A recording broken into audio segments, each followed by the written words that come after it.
Welcome to Sacred Comedy. I am your host, intuitive consultant Jennifer Way. Episode 10 starts off with lots of banter that I did not edit out. I've never had the luxury of having Karen and Ryan in the same place at the same time, and I was excited like a little kid for this interview. I adore them both for so many reasons. Even if we talk about issues with water receptacles and plant milks for about 7 minutes, the first 7 minutes of this podcast, that and jokes about Roe v. Wade. Yes, you heard that right. Jokes about Roe v. Wade. But trust me, it's funny. And it's funny because comedians Karen Rontowski and Ryan Singer are here, as you already know. Yes, two stand-up comedy paranormal powerhouses in one episode. Say that 3 times fast. Can you believe it? You will soon. Please also, just another note, watch the video version of this podcast over on YouTube or Spotify to get the full effect of the hilarity. I asked Karen and Ryan how they originally met and what started them on the path exploring all things paranormal or metaphysical. We talk about being weird and their, quote, weird, and their experiences incorporating unconventional topics into their stand-up and other comedy projects. So relax or get walking, whatever you do while you listen to your podcast, and join us. We are happy to have you here. Yes. And yeah. I have a problem right off the bat also. Go ahead, Ryan. Well, I was going to say, like, what's the motto of the Roe v. Wade Canoe Company? Like, our canoes will never be overturned. Yes. That's so good. Go or ride the wave. One of the two. Yeah. So what's your problem, Karen? So now we're not supposed to have plastic water bottles, right? Oh, so yeah. I went to tin, which is at my thrifty Goodwill store. It's not a Goodwill, it's a thrifty shopper, which is like some sort of portal. Whatever you need is there. I went in looking for a lantern, it was there. I went in looking for 8x5 paper, it was there. But and then you're not supposed to use tin. I don't know why. But the mouth is so big that I'm just prefacing this. You're probably going to see me sip it and then watch it come all the way down. Like, look how big it is. I can't. Yeah. Karen, may I ask a question? Yes. A follow-up to this? You're saying that the opening to this tin bottle that you've switched to because of the nanoplastics is too big. My question is, have you ever drank from a cup? You know what? Which would be a larger, like, wouldn't that be a larger opening in general? Or Well, yes, but listen, I'm not going to go into the physics of this, Ryan. But you're like caught in the middle, in the in-between space, like what your mouth should do. Like, should I be? Yes. Or should I be?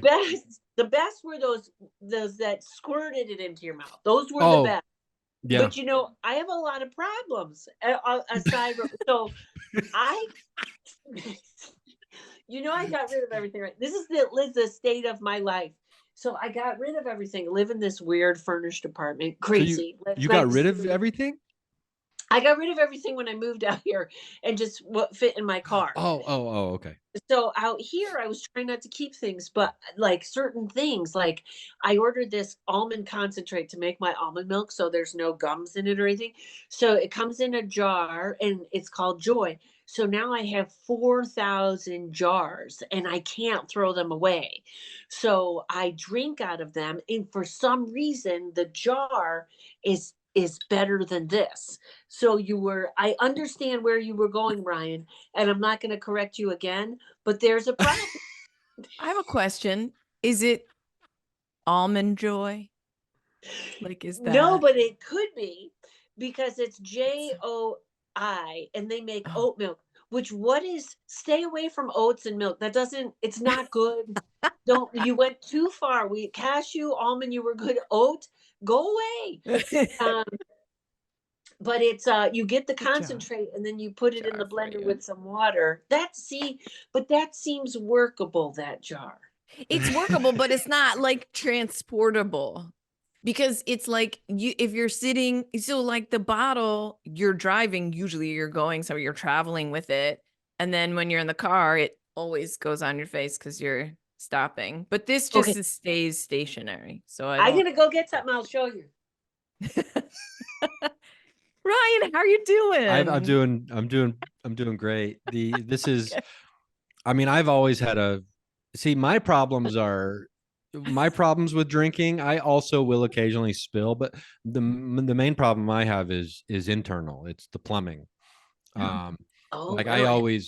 I was doing it earlier when I was coughing, and I was like, they don't want me to tell the truth. I always Tell go the wrong. truth. I always wrong pipe it. I'm always wrong piping. You mean you like?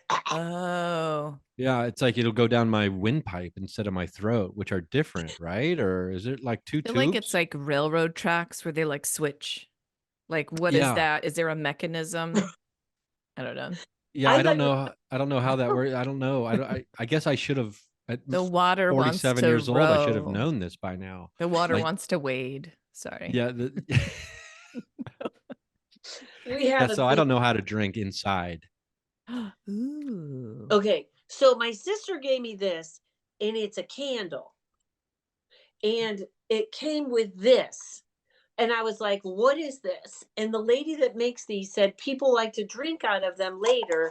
So then I should be able to do this. But this does not fit in the car cup holder. Oh, is that a straw hole? It's a straw That's so hole. funny. Oh, And I think there okay. was a straw, but I decided I couldn't carry the excess weight of another straw. So I Another threw it aluminum away. straw or metal I had straw. I'm going to Now, be leaving Utica in one car. So everything has to be weighed and it's important. And the straw didn't make it. the straw. I'm so curious about those joy bottles though. Oh, Like, they're are great. they small? You could No, make candles. I knew you could. they're smaller than that. They're this. See, Ew. here's the thing. You for $33, I get 2 of them a month. And I was like, and I kind of use more than that. It's a lot for soy milk and almond milk. But when you guys and your intestines were all fucked up, I'll be glad I paid I more. I like how you just assume we're just over here just chugging gum. Yeah, I But do the yellow 5 almond milk. That's my favorite. I like the yellow 5 xanthium gum brand. And also with aspartame. I just throw it all the bad stuff. Just throw it all into there and That's make vegan. It's all a it's little vegan. all vegan. asbestos, yes. I think my next home, since I don't have dishes or anything, is going to have all everybody have to drink out of these little jars. They And have I to don't know eat what out of them too. yes. And but you can either buy 2 jars a month or you can get a tub that's like $150, but it's a big tub and it feels gluttonous. It's like Even though you know you'll $150. use it. You know you'll use it though, right? I think when Mm. I go on the road, I'm going to have to get the tub, but it's a lot. I just see you at a truck stop and like you're just you're making your own almond milk. In a People are like, skull. In yeah, the you're just skull like with the you're mixing straw. like almond milk in a skull at a truck stop, and people are like, she's dangerous. They're more afraid of her than the guy like skinning a well, we don't have to go into the details of what he may be skinning or not, but That's true. an animal of Yeah. some kind. By the way, well, I'm vegan, so it would be skinning a elm tree or something. Yeah. Or a cashew. By the way, Yeah. how far are we into? Why are we here? Why are we here? That's a great question. Thanks. I'm so glad you asked. So today's episode, welcome to the Sacred Comedy Podcast. I had to pause. I just wanted you guys to talk about, I'm interested in knowing what drew you to the paranormal early on. And you can each talk in different places, or I can't speak English right now. You can each talk you're at different times, not at the same time, because I don't think people can handle that. You guys essentially are working towards all the work that you do within the paranormal. It's like you're working towards making the paranormal normal or normalizing the paranormal. So I wanted to talk to you a little bit about how you guys got started on that journey and also how you met. And also, just kidding. Okay, whatever you want, pick from that. Ryan, do you want to go first? Yeah, let's answer that last question first, how we met. Everybody always told me about him, and I didn't know him. So it was sort of like In fact, I made a joke on your documentary, and that was too much. But I wanted to say, because I've never met the legend of Ryan Singer, because everybody talked to me like, you got to know Ryan Singer. And I never did. And I can't remember, when did we first meet? Was it a podcast? Gosh, wow. I think it probably had to have been because it was the same way for me where, specifically Tom Simmons, comedian Yeah. Tom Simmons was years ago. I mean, 15 years ago, was like, oh, you gotta meet Karen Rontowski. And, he said, you'll immediately hit it off. You're into all the same weird stuff.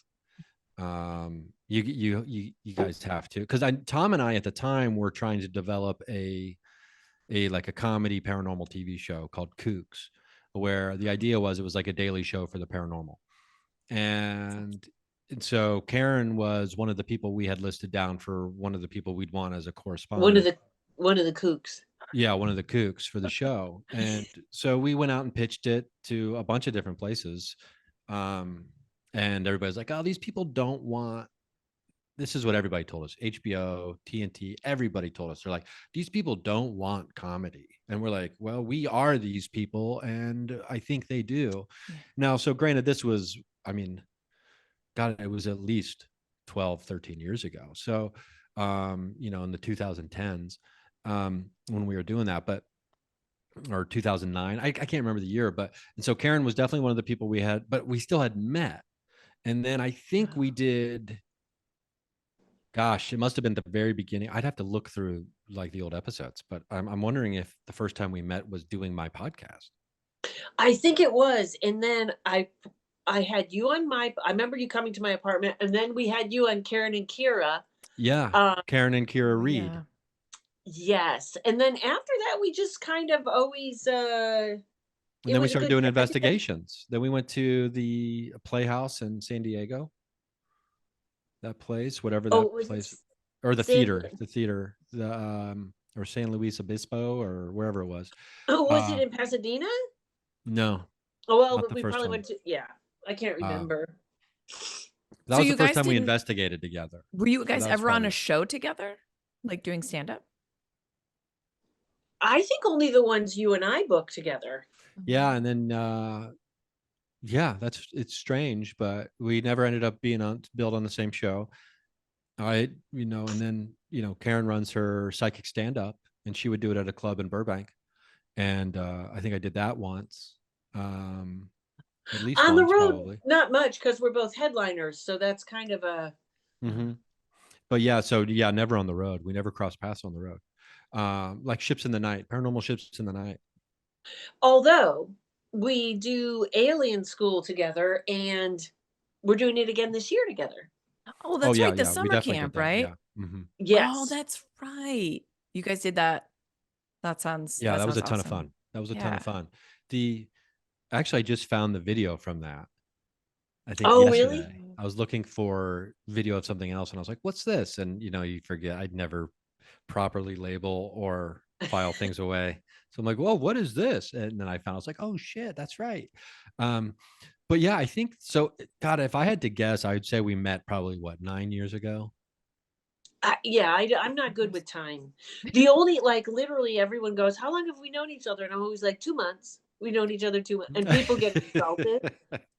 But that's as far. But the only thing I know, the other day, the lady here was like, are you paying your rent? And I was like, what? And she goes, didn't you move in on the 17th? And I was like, I moved in March 1st, 2021, because it was the worst day of my life. I remember I was here. Not forgetting that That's day. the only date I remember. I want you to each talk about a little bit personally where or how your interest in the paranormal started. I'm assuming childhood, but Karen, you want to go first? Okay. Okay. Do I get excited? So there's this lovely astrologer, Renee Watts, who is like, looked at my chart, and she's like, no, you are the paranormal. You are not moving into haunted places. You are haunted. And I agree with that, because ever since I was a kid, I believed in everything. I'm still shocked when I meet people that don't believe. And I had a lot of psychic experiences. I had one when I was a kid that took it over the top. And it was because my sister had epilepsy. And so she would always have seizures. And her and I were really pretty connected, even though we're like totally different people. My parents were like, you guys wanted to sleep in the same room forever. And I was like, okay, whatever. I don't remember.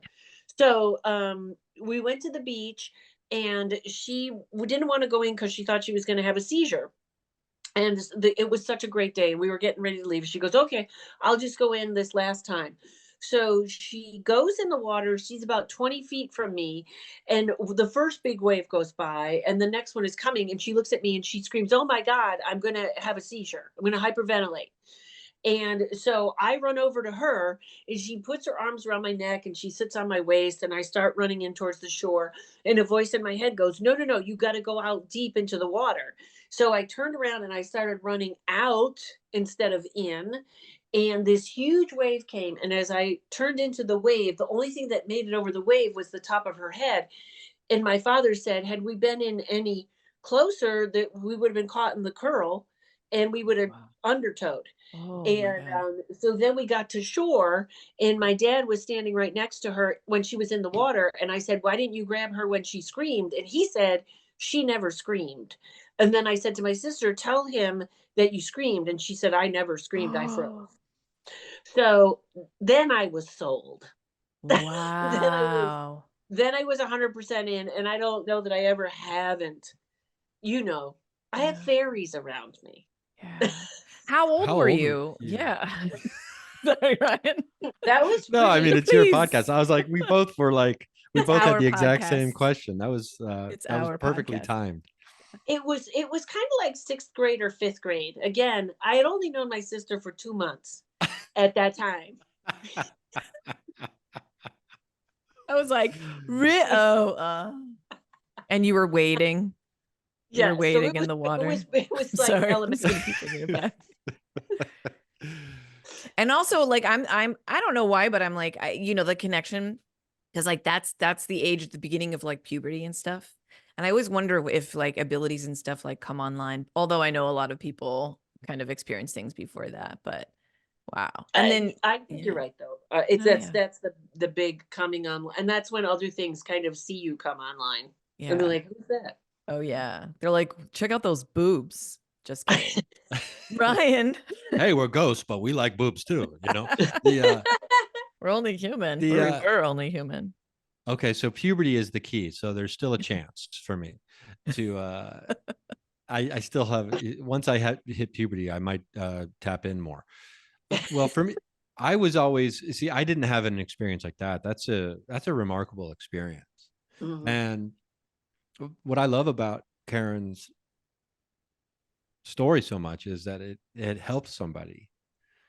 mhm. And it's like you're psychic in service. And like the Mhm. paranormal is like into you more than you're into the paranormal. So that is really cool. Oh, For me, I'm like just I always love kind that. of loved supernatural stuff. I mean, a very I was raised in a Catholic household. In my immediate household was Catholic, but the extended family was extremely Catholic. Like my grandmother was, books about, she had books that were just nothing but accounts of prophetic messages that were channeled or came to people in dreams and things like Wow. that.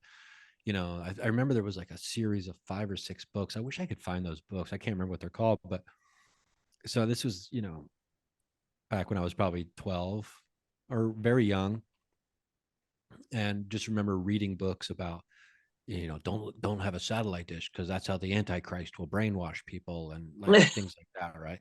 So it Wow. was like this was 35 years ago. People were worried about that, or and that's what Wow. Jesus is coming to earth to like tell people, don't get dish TV. It's like it's like stick with Spectrum. It's like but anyway, I had a blueprint. The point is, I had a blueprint for supernatural stuff and mystical beliefs and miracles and the supernatural. And so I kind of always just thought it was part of life. Yeah. And it had a religious connotation to it all, but it was real. And I was told that it was real. And so I believed it because, these people kept me alive. So I believe everything they said up Mhm. until a certain age. And then And then I had an experience later in life as a young adult where I started experiencing or seeing things that I couldn't explain, that were not religious in connotation. At least I didn't think so. And that changed things for me, specifically when a woman I dated, experienced morphing or shapeshifting, or however we want to classify it. It was a mental breakdown moment for me. It was what is real? What else? If this is real and I'm not crazy, then what else is real that I didn't think was real, even though I didn't not think it was real. I just never thought about it as being real, if that makes sense. Yeah. And from there, it just kind of, the quest begins for answers, trying to make sense of things. And then the more answers you think you might get, the more questions you end up having, which is a common thing. And so now we're just exponentially further away from having any idea what any of this shit is about than I ever was it to begin with. Yeah. That makes sense. Yeah, please. I find that really interesting. I find that really interesting, Ryan, that you had a Catholic grandmother that believed in the paranormal, because they're always putting up the flags and I have to point out to Catholics, there is a saint called Saint Agabus. When I was a little kid, I used to say Bussa Gasa Bus all the time. Everyone made fun of me. And a few years ago, I Googled Saint Agabus is the patron saint of psychics and mediums. But how that's interesting about your grandmother, because isn't the Catholic Church all like, no, no, no, you're working with the devil? Well, I think in regards to communicating with the dead, if you're a quote unquote civilian of the Catholic Church, that's not your job. Okay. Oh, To okay. be talking to the dead. That is what us in the robes do. Oh. So why don't you leave the heavy lifting to us? So I think that for them, and maybe potentially even nuns as well, and priests, and those types of the authority figures are the ones who are supposed to have access to the information, and also access to I guess, the powerful side of the faith. And because if everybody did, they wouldn't really need you anymore, I suppose. So um so I think it's one of those kind of situations where they do think that people who just go around and dabble and run around and do these things potentially could be talking with demons, and that aliens are actually angels and everything else is a demon, and or the devil trying to trick you, which is a very common theme in Catholicism. Mhm. And I was always told a very interesting tidbit. My grandma always told me that I'd very likely be visited by the Virgin Mary in a vision, and but when she did and came to speak to me, to look at her feet, and if she didn't have sandals on, she was the Virgin Mary. But if she had sandals on, it was the devil pretending to be the Virgin Mary, because the devil could replicate and pretend to be the Virgin Mary, but there'd always be like one small detail off. And it was See usually that? the Yeah, feet.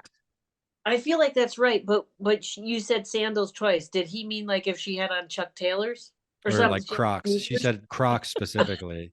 It's a devil I if they're think it would wearing have been Crocs. Birkenstocks, though. I feel like Birkenstocks fits a little bit more. I don't know. So, Yeah, but so she said, I agree with that. I was always told if it was something demonic, the teeth were off, the mouth Ew. didn't fit right.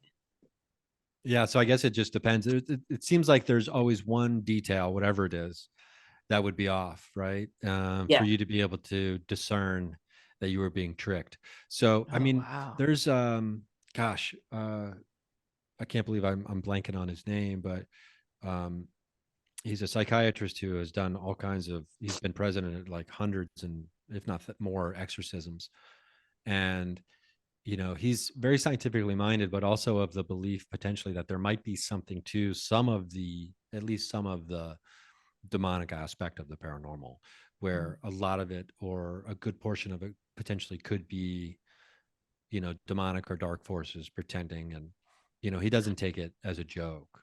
So which is interesting. And he's like, well, Hmm. I didn't come in thinking that. And then it's just after years and years and years of studying this and being present at these things, I can only I start to examine the evidence that I've compiled over decades, and I begin to wonder.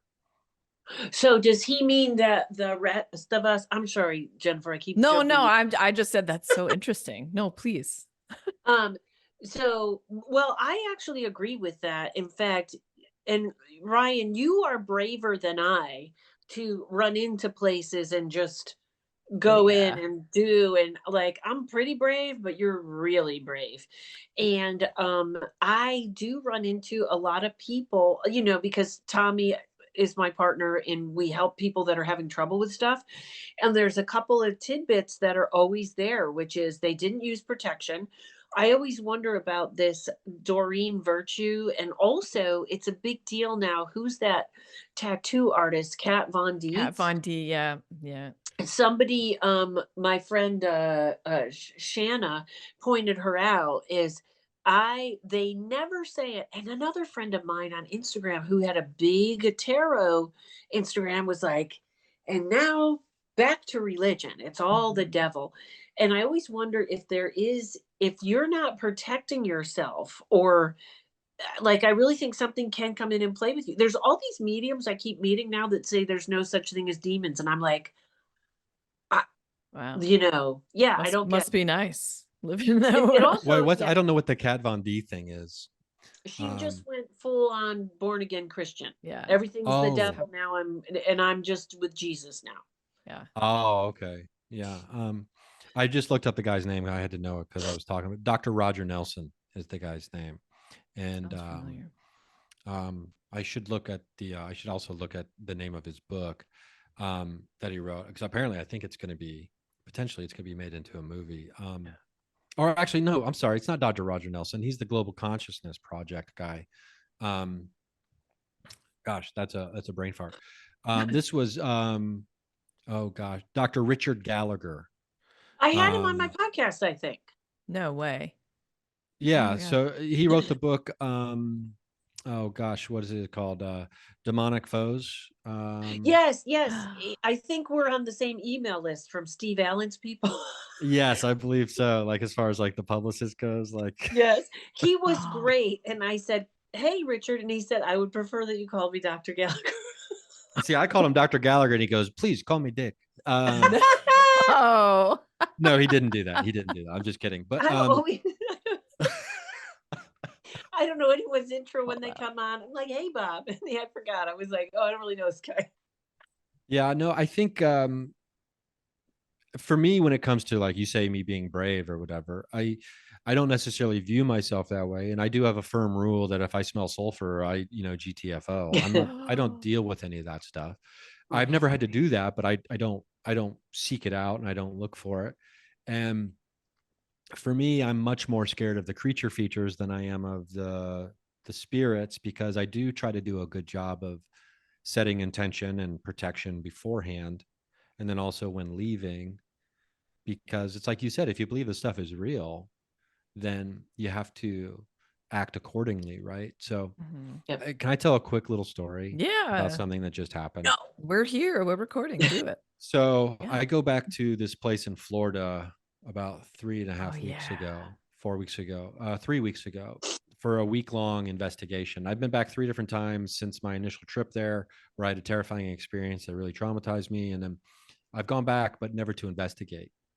And so this time I'm going back, and we're going to investigate, and we're out at night. We're doing all that kind of stuff. And we do CE5 protocols on one of the Just nights. explain to everybody what CE5 is. Close encounters of the fifth kind. It's human initiated contact with UFOs or extraterrestrials and or alien intelligence. Yeah. And so you do this thing, you play these like tones for a little bit, and then you do a meditation. And I always set an intention. And so I set an intention. I'm there with three other guys. And so I set an intention on this back deck. And I say, I would love to have contact, visual contact. I would love to have audible contact or hear you. I am not interested in any physical contact whatsoever. Mm. And I'm setting that firm boundary up. And so then I go, okay, so now let's go around and everybody else can do their individual. And everybody else was just like, hey, I'm cool with whatever contact you want to do. And I'm sitting there just like, oh, I mean, that's a little brazen, like that's a little nonchalant for me. Cut to the next morning, afternoon, one of the people there were just getting ready to get going for the day. And he details a classic abduction story that happened the night before. And Oh. all the hallmarks of, but this is someone who's not telling a story where they think they've been abducted.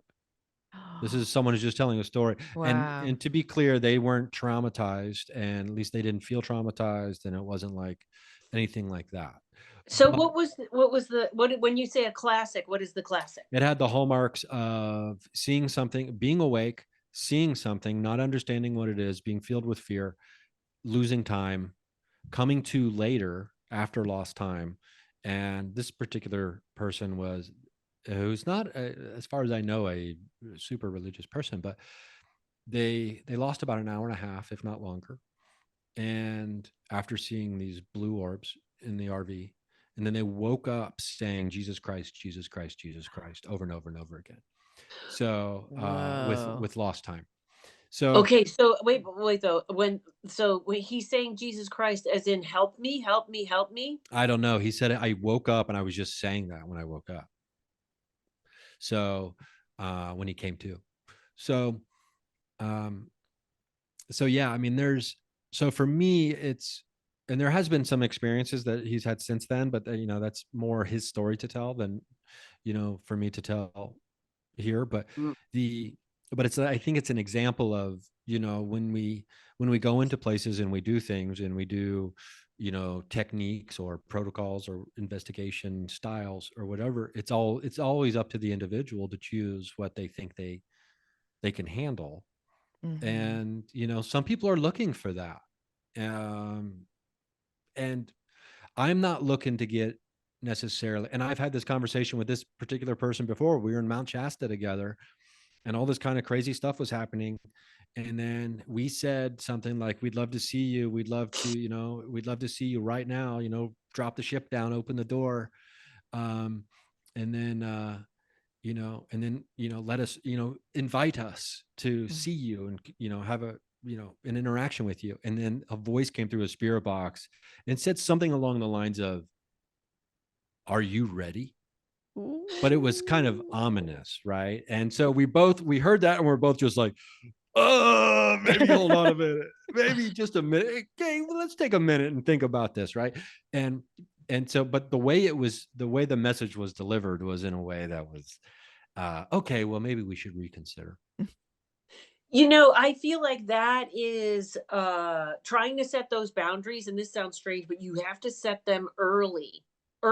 Like I was lucky enough, Tommy, my friend that has been investigating since he was young and really kind of gifted in that, taught me to be afraid early. Like I think there's some catches to that also. Like I've been trying to up my game here, and I started to hear voices before I went to bed, and I was like, nope, everybody out. No. Also though, that like first of all, there's a place called Bobby Mackey's, and I will not go to Bobby Mackey's. At one point I was like, oh, they're having a convention there, I'm gonna go. And because I'm going to be on that side of the country. And then all of a sudden there were no rental cars. And all of a sudden the time of my show got changed. So I couldn't, like, all these blocks went up, and like 3 people went home sick from that place because Bobby Mackey's is known to have demonic activity. So I think there's also this, like, I think if I went there, there would be a problem because it would be like, you already know, why are you here? So I think there's a certain amount of wall you can put up. But I think it's funny because what that person said, like when I did ayahuasca the second time, I went in with the intention, I said, I want to see the Matrix. And halfway through, the Vine Mother came up and she's like, do you really think you're ready? And I was like, no. It was almost the same thing. Like, are you really ready? And it was like, no, I think I'm okay. Oh my Yeah. God. And I don't think there's any shame in that. I like that they ask first. So kind, so thoughtful. That is very thoughtful, actually. Yeah. I didn't consider that. That is actually very. Well, one of my questions thoughtful. for you guys is also, what I've been running into a lot of, and you guys obviously know it. I love your origin stories because you were both sort of like there wasn't a lot of shame attached to being interested in this kind of stuff. I'm running into a lot of places where I see people or practitioners, especially in the comedy world, really still running into the old tropes about psychic ability, paranormal stuff, like the old Hollywood stuff, and still sort of being made fun of. How did you deal with either people in your life that were maybe skeptical, and then especially when you started putting it into your stand-up? How did that, what was that journey for each of you? A Um, lot to ask. you know, I don't think I have a good answer to that. This is a weird segue, but anytime you're talking to me, it's going to be No, from here to seven leaps. yeah. So, uh, where I think a few years after college, I ran into someone that knew me in high school. And she said, "You were the most independent person I had ever seen in my life." She said, "You were just doing what you were doing and you didn't care what anyone else was doing." And I kind of feel like that stuck, or I attracted people that were on the same level because I have not run into that much resistance. Oh, And I hate to say it this way, but I talk with a lot of confidence with this. And I think there is an opening. And I'll even have people that'll say, I don't believe, but this is interesting. Or what do you like? I very rarely run into that making fun of. And I think if I do, I just blow it off or walk away anyways. But it's an interesting thing because now there's an institute in California that they are a mediumship institute, and their first thing is there are no demons. I'm bringing this up. I'll drop it again. oh no, no, But it's that okay. shocks me because you are talking about a group of people who were told they were not seeing what they were seeing as kids. I don't know who knows everything about the universe, but I would never tell anyone they're not seeing what they're seeing. Agreed. That should be the first rule. Maybe you believe in dancing cookies. They could be. I'm not going to tell you they're not there. So it always Yummy. bothers me, but I have to say I think the thing to watch out for, and I'm going to say this even about myself, anyone that's so sure of themselves when it comes to the paranormal, I back off. Because if the more you're in the paranormal, you can't be sure of yourself. That voice that Ryan said that was ominous, that could have been one of your guides saying, you need to scare him a little bit here. Or it could have been something awful saying, I hope we're not going to know. I don't know. We can all guess. Mhm. But I think I spent most of my life alone, so I haven't had that much trouble with people with resistance or being made fun of. Or maybe it's happened and I don't know. I love that. It's like that's why you're so perfect for what you do, you know? Yeah. Just you hold it. That's so Well, I great. think Ryan's the same, right? Ryan, you don't run into a lot of resistance, do you? Uh, not really, I suppose.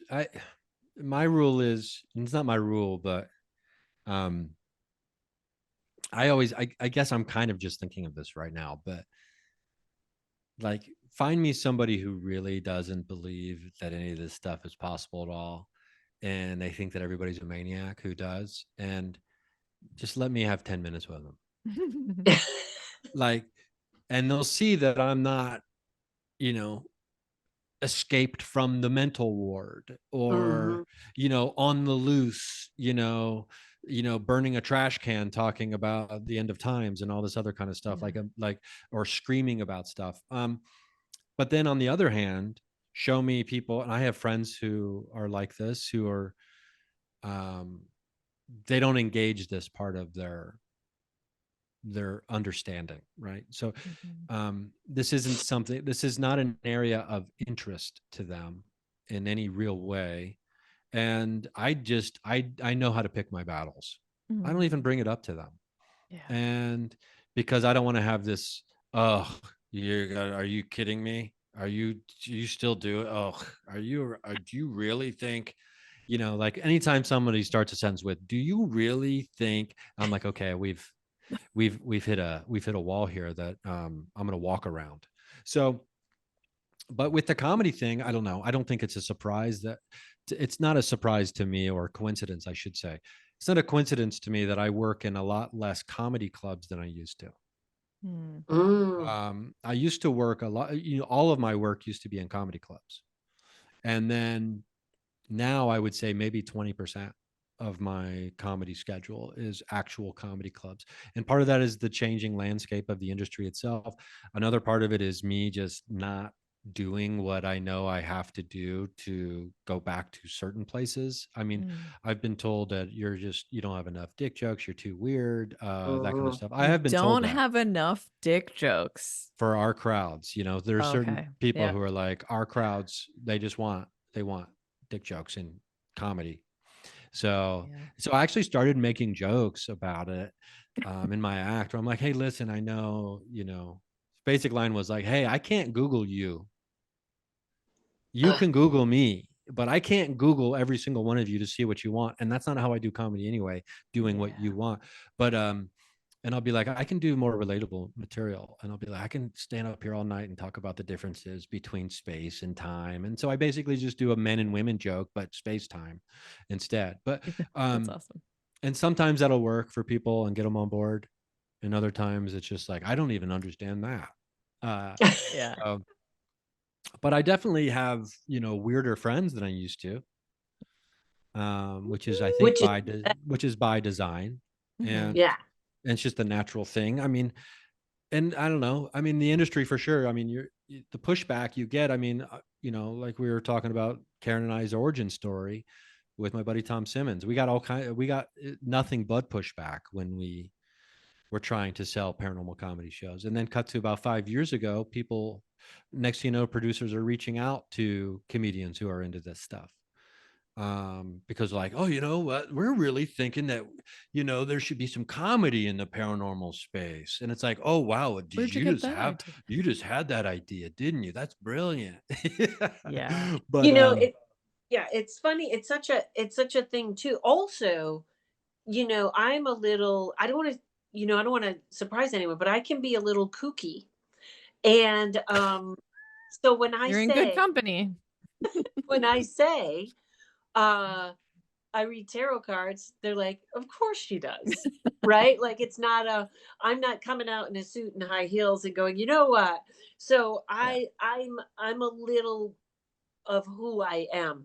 But and I agree with Ryan, but it's funny because um I'm getting ready to kind of try. In fact, I'm getting ready to contact Ryan because I'm getting ready to I used to do a short 1 minute Paranormal Karen visits a haunted place. And I want to do that again, but with real like driving around and stuff. And I was thinking, because I always say, right now, I don't want anything to do with TV. I don't know if you've noticed the Travel Channel hates women. It's all the same Yeah. group. It's all not funny. And the Ghost Brothers, everyone's like, they're comedians. And I'm like, no, they're funny guys, but they're not stand ups. But Yeah. I've always said I would only do it with my friend Tommy directing and producing and with Ryan because that would be fun because TV is just awful. But Yeah. I thought, you know what? If you can do something on the internet and get your own following, do it there. Yeah. I'm starting to yeah, believe more and more there's room for everybody. There's room for all of us. And creating I was just talking to Kate Wolf about this. It's like there's that gatekeeping idea. I feel like that's going to dissolve because we can be our own gatekeepers. We can create our own networks. We can create The, our own whatever, you the know. 100%. gate the gatekeepers are done. Yeah. Because I will tell you this, So, the gatekeepers were for TV shows. You can yeah. be on the Tonight Show 5 times now. Nobody's coming to your show. You can be on the internet 5 times a day and you can fill rooms. Yeah. So it's all where you finding your venue. But I don't believe there are any gatekeepers anymore at all. Yeah. Yeah, I mean, there used to be, I used to try to tell my friends this.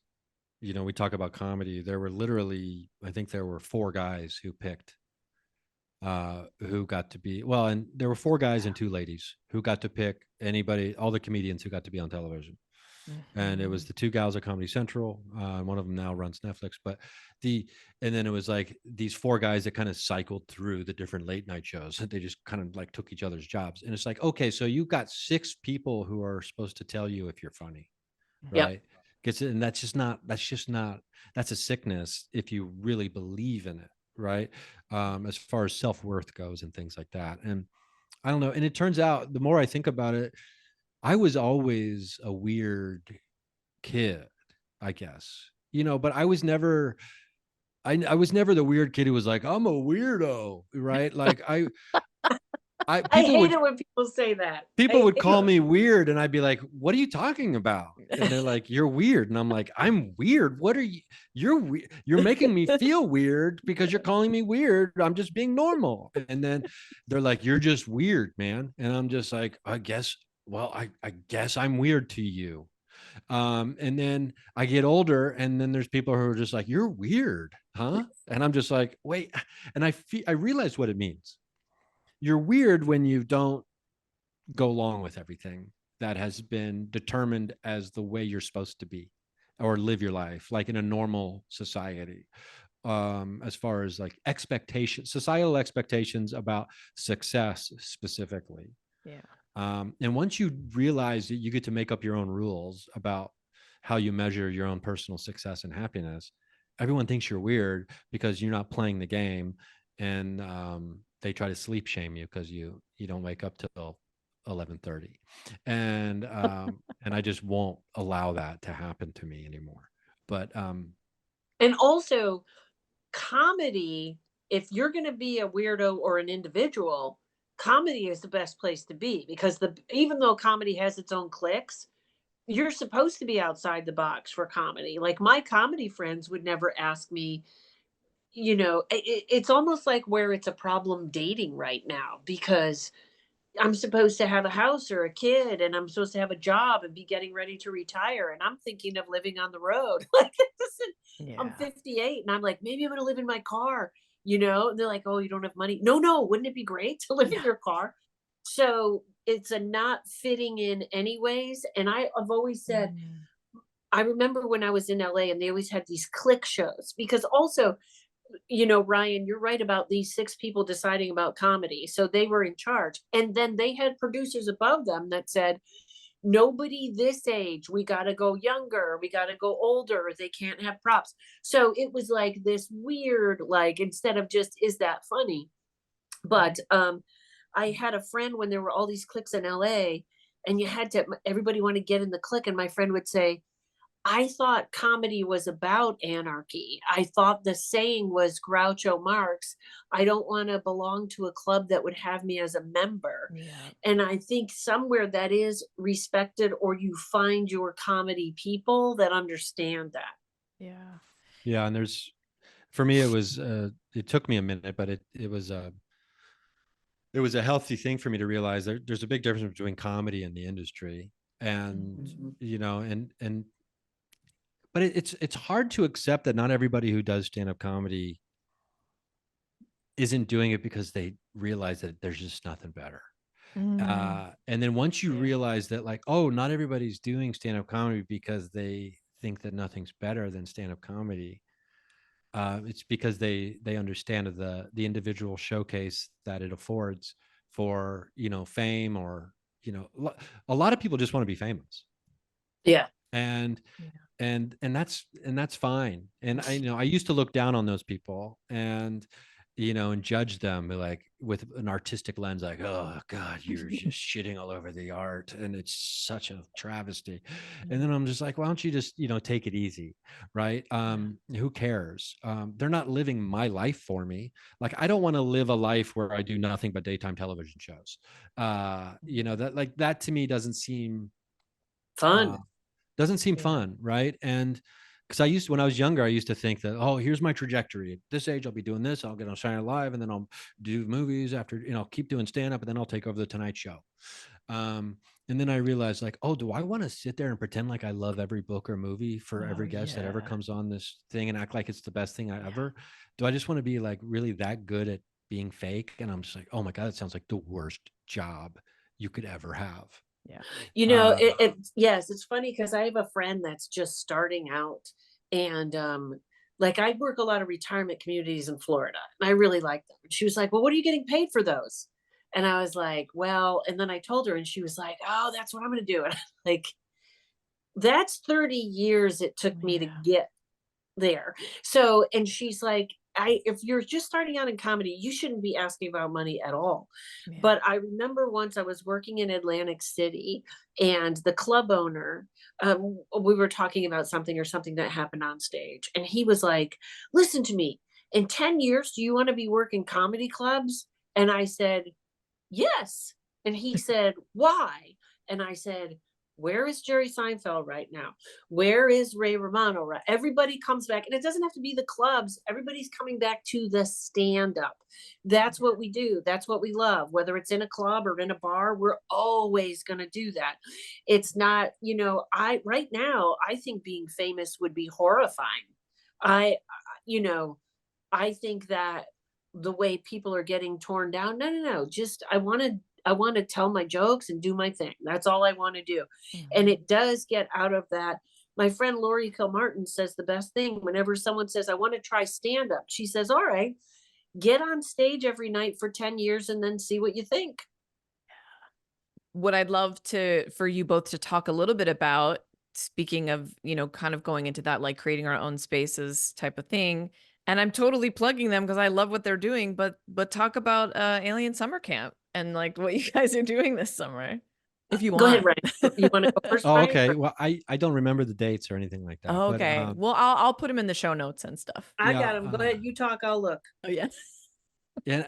I can't tell you much about I guess the mission statement or anything about that, but I can say that, I mean, it's a fun community that they formed, and over the love of, I think, Jessa Reed, right, and her podcast, and so they started getting together and having this get together, and then we did a show there last summer, and it was a ton of fun.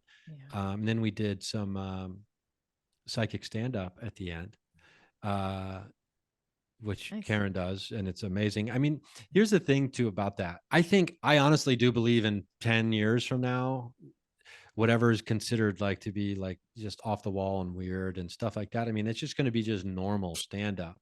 Mhm. And it's and you see it more and more and more anyway with comedians. You see them wearing crystals on stage, and Mhm. 10 years ago you weren't seeing very much of that.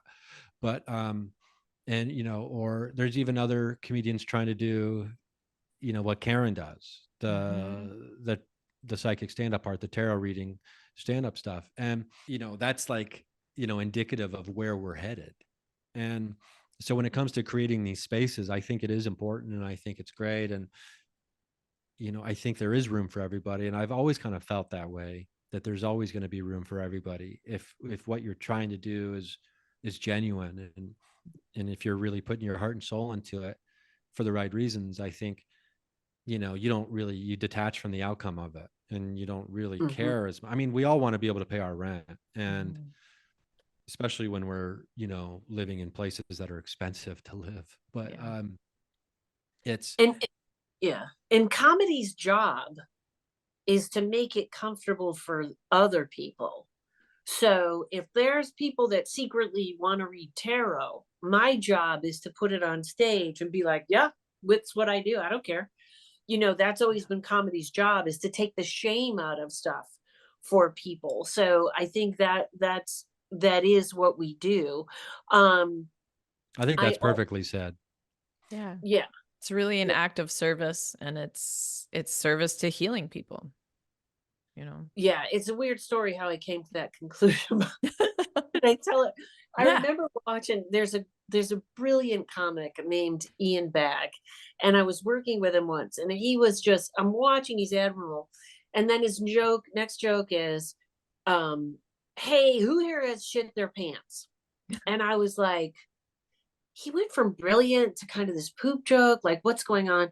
And then I looked at all the people in the crowd that were laughing so hard, and I was like, they all did that, and he just made it okay.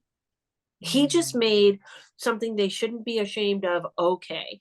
And then I had like a totally different, like, it wasn't like that was just a poop joke. Why did he do it?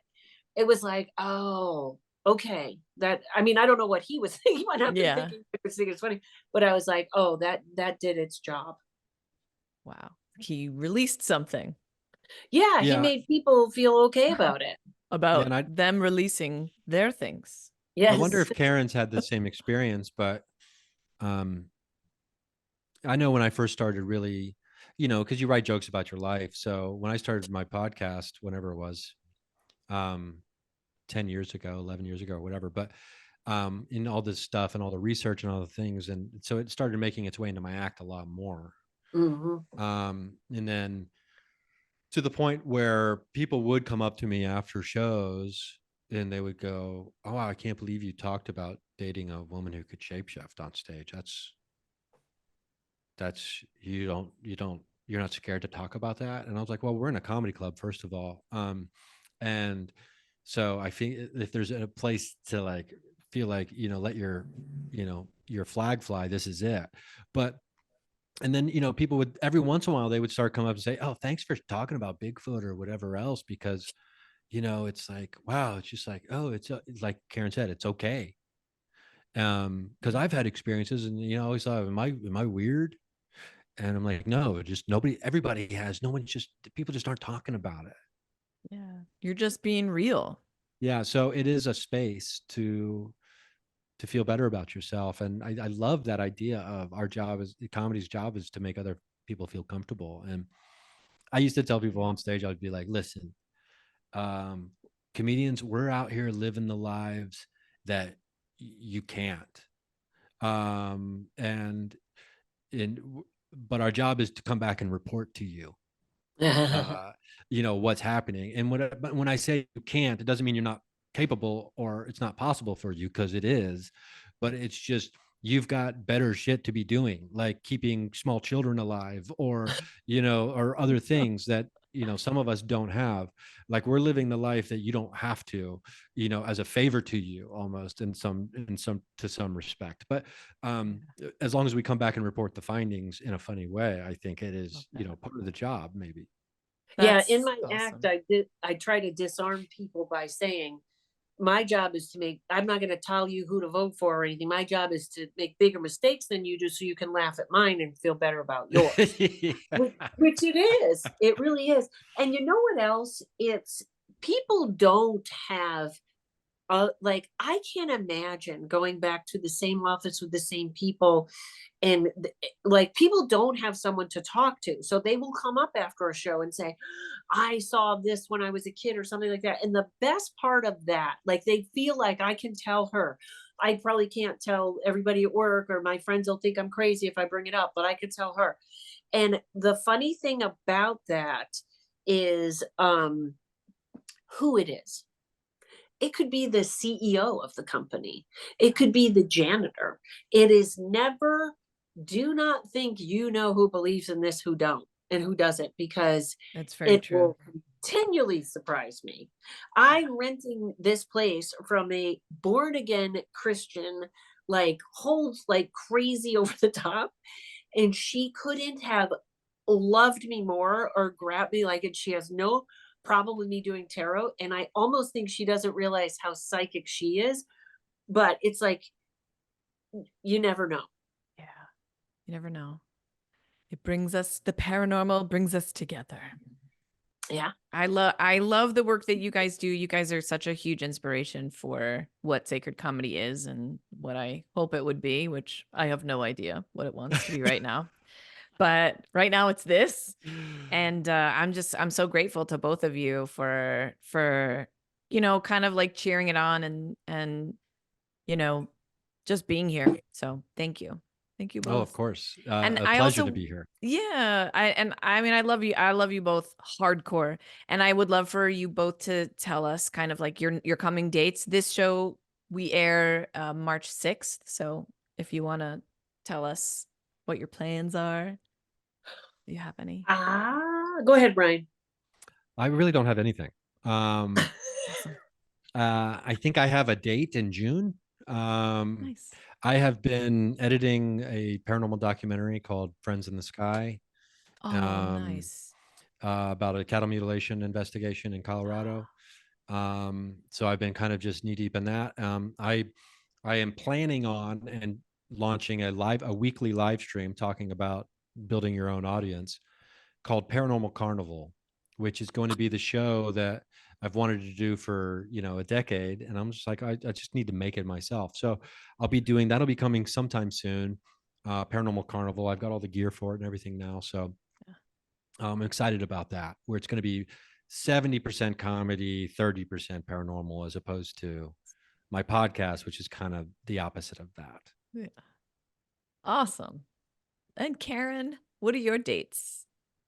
So first of all, August 8th, 9th, and 10th, that's where you can see Ryan and I in Alien School. And it's probably on the Friday that the show is there, but that is in Nashville. And I will just say the reason I love Alien School is it's not quite a paranormal convention. It's like a self-help convention. I'd call it a metaphysical. It's not as dark as paranormal. So take a look at Alien School. And also I go to either my Instagram or KarenRontowski.com, because I'm like doing my goodbye upstate New York in May, I think. And other than that, just traveling around. I'm getting ready to think about. I post my dates there. So, but I'm thinking about just driving around. In fact, I'm hoping to hook Ryan, if he's still in Ohio, is I'll come out and we'll do like a funny weekend or something. That would be awesome. Well, Yeah. all of your links are going to be in the show notes. And I just want to thank you guys so much. Thank you. Thank you. This has been awesome.